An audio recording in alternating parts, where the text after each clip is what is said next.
Hello and welcome to the Legend Fiction podcast. I'm Father Roderick and I'm joined today by my co-host Dominic. How are you doing?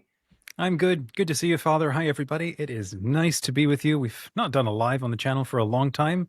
I'm stoked to have Death Star Chaplain join me to get our lives back up and running again. We are going to talk today about why it is important to have a mailing list as an author, but this is, I think, valuable information for anyone who has something to say and wants to build a community around your message. And in order to build a mailing list and get people to subscribe to you, there is a proven strategy that both Dominic and I have tried out ourselves.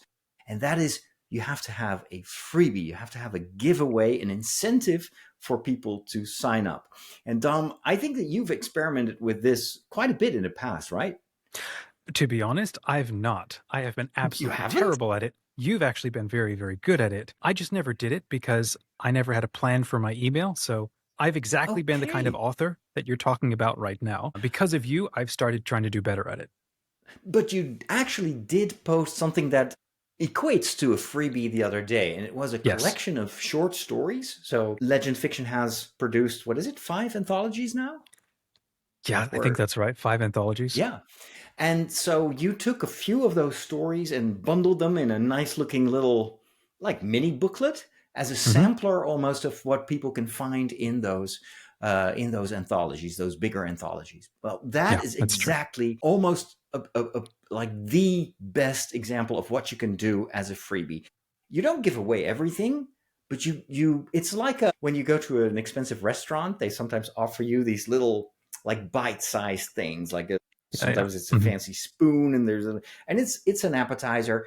And what the whole goal is to make you want to stick around and, of course, order more of their menu. And that's kind of what you do with that sampler. What I've learned over how long have I been doing mailing lists? I think seriously, I've been doing this for about 3-4 years, where I try to build a list of people that I could email. And that really started to work once I had something to give away, once I had what they call a lead magnet, and we'll get to the terminology a little bit later. But let me first explain why it is important to have a mailing list in general. Yeah, I mean, today's the age of, there's so much social media and everything. Why is email still what it was? Should we still care about email? Well, I think we all struggle with overflowing inboxes, right? We have a lot of spam. And thankfully, our email clients do a lot of the hard work for us. They put all the Nigerian princes in the spam box. We don't have to look at those emails. But we may have subscribed to various email newsletters in the past. And I don't know about you, but I barely read any of them. I just don't have the time. And yet, email is still something extremely valuable and maybe even underrated by a lot of people with a message, for instance, authors.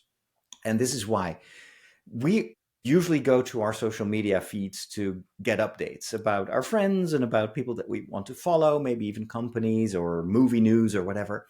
But the thing is, we also know that we are not entirely in control there. I have a lot of media channels, and every time I put something up, for instance, on one of the meta channels like Facebook or Instagram, my message does reach people, but it's only maybe a few % of the people that actually follow me, because none of those feeds are chronological anymore like they used to be in the past, which means if there is an entity between me and my followers deciding whether or not they will see that message. And then what often strikes me is that, especially with Meta nowadays, when I post an update, it tells me, hey, if you pay us, then we will make sure that your message will actually reach the people that have said that they want to follow you. Now, that, of course, makes those channels a very kind of shaky proposition. Usually they reward it when you pay, but we are not here on social media to pay other entities. We would rather that other people pay us because, well, we're trying to make a living telling stories and writing books. And so for a lot of authors, this is a no-go zone. They don't have a budget to go and pay Meta. Plus, there's always this suspicion that if once you start paying them, they will restrict you even more in reach so that you have to pay more. It's like pay to play. Yeah. They will maybe tell you, hey, here's $5 you get for free. Go and Mhm. advertise. And once you do that, that's the gateway drug. And then you keep paying for the rest of your life. With Yeah. email, that is the sole exception. If you have people's email address, and of course, you need to make sure that they have given consent to be emailed. Otherwise, they will mark your messages as spam. Then you are actually able to reach people directly. If you send an email to a person through your email list, then you know that that email is going to end up with that person. That's just unless their email Right. address is invalid or something like that. I once heard somebody describe having a good email list can allow you to basically print money when you're ready. You provide lots and lots of value over time. You create an army of people who love to hear from you, who want to hear from you, or people who are interested in what it is you want to provide in the future. And then when you do have an offer or a book, then you send out that email. It is so much better to be in a place of 100 people on your mailing list or 1,000 people on your emailing list, and then try to promote a book or offer a little consulting service or something or a meetup. It's so much better to be in that situation than to have nothing and then to have finished a book and then have nowhere to go and talk about it. Exactly. I always advise people to start building their email list the moment they have an idea for a book. It doesn't have to be written, but what you're doing is, and I know that some people that are watching this or listening to this may be thinking, well, I hate newsletters. They're all so pushy, they're spammy, they're always trying to Mhm. sell me something. But that's not that's not inherent to having an email mailing list. That Mhm. is totally dependent on how you use that mailing list. And I So, see how it are you doing it? as You've gone hard over this past year, doing it a bit different, going back to basics. What are the major things that you're doing for building a list and then offering an incentive for people to sign up? I started to kind of reframe how I look at email newsletters. And I started with looking at what are the ones that I never read. And those Okay. were always the kind of the standard email letters. Let us show you what we've done. Click here, click that, buy this, buy that. I Mm. don't care. If I'm interested, I'll go to their website, but I don't want to be sold to. Mhm. What really changed everything was to see an email newsletter as a way for me to build a relationship. And how do Mhm. you build a Okay. relationship? It is by first connecting with people and being there for them instead of seeing the other person as someone who can give you something. When you first fall in love, and even though I'm a priest, of course, as when I was young, I have had my infatuations, and well, of course, you don't walk up to a girl and then say, "Hey, I think you want to be interested in me. I think you like me. I think you think you're." No, you start with like a gift, some flowers, like spend time with that person. And that is, I think, how you should look at an email newsletter. Is what you have to provide first is value. And the first thing you can do, and that brings us to our topic of today, is by giving something, by offering them something. And so what you made, this little collection of short stories, you gave it even like a very cool name. I forgot what it was. Yeah. Shards of Wonder. Shards of Wonder. I mean, that sounds like a novella. I want to read that. And it's got a nice cover. It's a PDF that you can download. Link in the Well, description, friends. If you do want to check it yeah, out, you can. absolutely. And what I did was I started, what was it? I think it was last year. I wrote a little booklet, very simple, and Mhm. it was basically Lent for little folk. I wanted to do something hobbity Yeah. because Mhm. it was my goal to find people who loved fantasy. Because in the Right. future, I'm going to publish fantasy books. So of course I can try to get everyone on my mailing list. But if the majority of those people don't care for fantasy, then they're going to see this as spam, even if I Mhm. offer them books for free.